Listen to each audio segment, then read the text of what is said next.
வேலூர் தொகுதியில் போட்டியிடும் பாஜக வேட்பாளர் ஏசி சண்முகம் ஆம்பூரை அடுத்த சங்கராபுரத்தில் தீவிர வாக்கு சேகரிப்பில் ஈடுபட்டார்.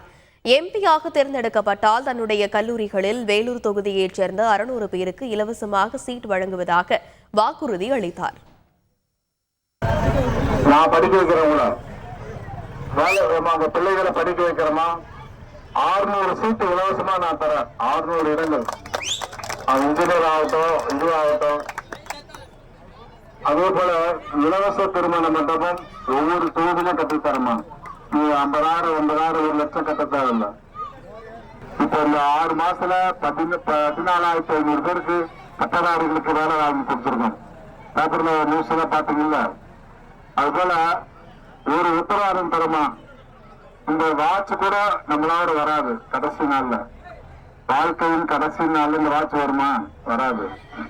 அதனால நம்ம செய்யற பாவ புண்ணியம் தான் நம்மளோட வரும். இந்த அண்ணன் புண்ணியம் பண்றதுக்குன்னே பிறந்திருக்கிறோமா, நான் நிறைய செய்யறேன் உங்களுக்கு. அதனால தாமரைக்கு வாக்களித்து தாருங்கள். செய்திகளை உடனுக்குடன் தெரிந்து கொள்ள உடனே சப்ஸ்கிரைப் பண்ணுங்க.